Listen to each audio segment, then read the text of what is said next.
Hi, my name is Troy Groh, and I'm the spokesperson for the Louisiana Department of Transportation and Development John James Audubon Bridge project. Today we will be giving you an overview of this project that is sure to bring economic development to the towns of New Roads and St. Francisville. According to the Federal Highway Administration, for each dollar invested in transportation improvements, the state of Louisiana gains about $2.60 in added benefits. And for every $1 billion spent, more than 42,000 jobs. Louisiana TIME program. TIME, which stands for Transportation Infrastructure Model for Economic Development, and it's the single largest transportation program in state history. The James Audubon project will be considered the new Mississippi River crossing that will connect Point Coupee parishes to West Feliciana parishes. The project began in May of 2006 and is scheduled to be completed in 2010. The bridge will be the longest cable-stayed bridge in North America. Cable-stayed meaning it will consist of one or more columns with cables supporting the bridge deck. This project will be a 2.44-mile, 4-lane elevated bridge structure with two 13-foot travel lanes in each direction. It will be approximately 13 miles of 2-lane roadway connecting LA1 in New Roads to US 61 in St. Francisville. 4 new intersections at existing LA1, LA10, LA981, and US 61 for entry to and exit from the new roadway and bridge. US 61 is being widened to a 4-lane highway. The project is divided into 4 segments, and each segment consists of several phases, including a planning and design phase, right-of-way acquisition, utility relocation, environmental impact studies, and construction. Thanks for allowing me this opportunity today to share with you the details of this exciting project. The Mississippi River is the second largest river in the United States, and it drains most of the area between the Rocky Mountains and the Appalachian Mountains. The Corps now actively creates floodways to divert periodic water surges into backwater channels and lakes. This process has recently been used because of the unusually high water levels.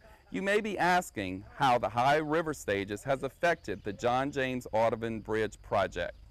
Work on the trestles at the Mississippi River crossing is at a standstill due to the high water.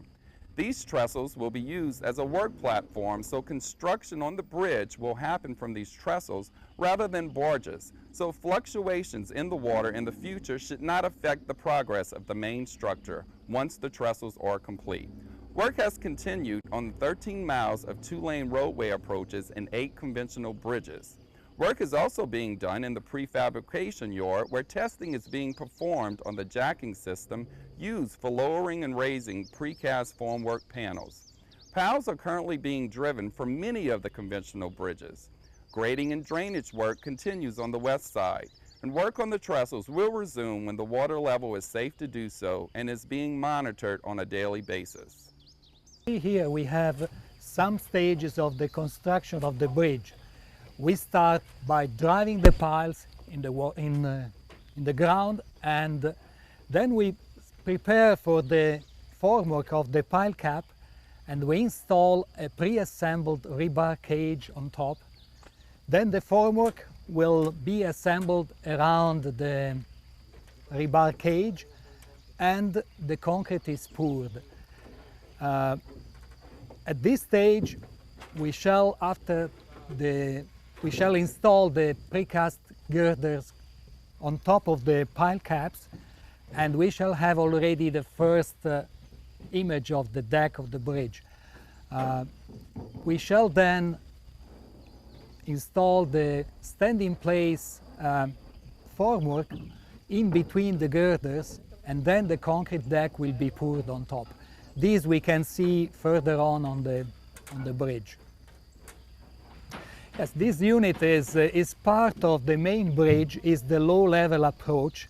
We cannot work on it because it's now underwater, but we were ready to pour the pile caps, and as you can see, we start by installing the reinforcement. Then we put all the formwork around to contain the liquid concrete when it will be poured.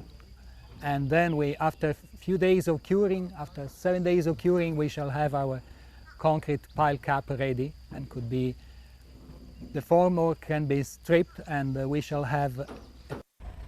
Here we are installing the concrete beams on top of the pile caps, and this is another stage of the construction of the bridge. As you can see already, we have an idea of how the bridge will be shaped, and on top of this there will be some galvanized steel sheets to close the gaps in between the girders, and that will be the first stage of the formation of the deck.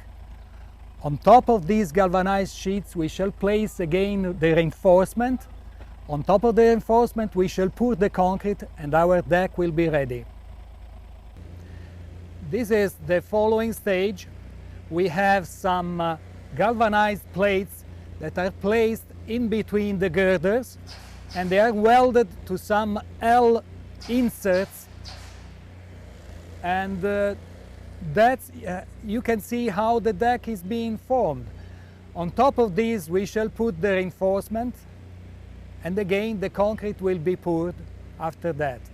We have also two cantilevers on both sides to take advantage of these side beams to make the deck wider, and that is how the deck is being formed and prepared. On the next stage we shall see the deck completed and ready for pouring the concrete. Here we have all the reinforcement in place on the deck, and down there the beadwell finisher, the concrete finisher, is being assembled and will run on rails, smoothly finished to the required grade all over the deck. Behind me there is the beadwell concrete finisher that is riding on rails along the whole bridge. We adjust carefully the height of the rails, we make a good survey, and then when the concrete is poured, the finisher will smoothly make a surface that will be the final surface of the bridge and will have the required final rideability. We are now making the adjustments and the surveying of the whole bridge before the pour that will be done next week. We can see here the rails on which the concrete finisher is riding. These rails, as I said, they will be carefully adjusted to the required height. All the concrete finisher will move forward during the concrete pour, and there is the mid-section that is suspended to the truss, where you can see an auger with some finishing rollers that will be driven from left to right all along the section of the bridge, and they will smooth and leave the concrete at the required elevation. Thanks for allowing me this opportunity today to share with you the details of this exciting project. Be sure and visit our website at www.audubonbridge.com, where you can view a 24/7 live webcam, which is the safest way to keep up with the project developments.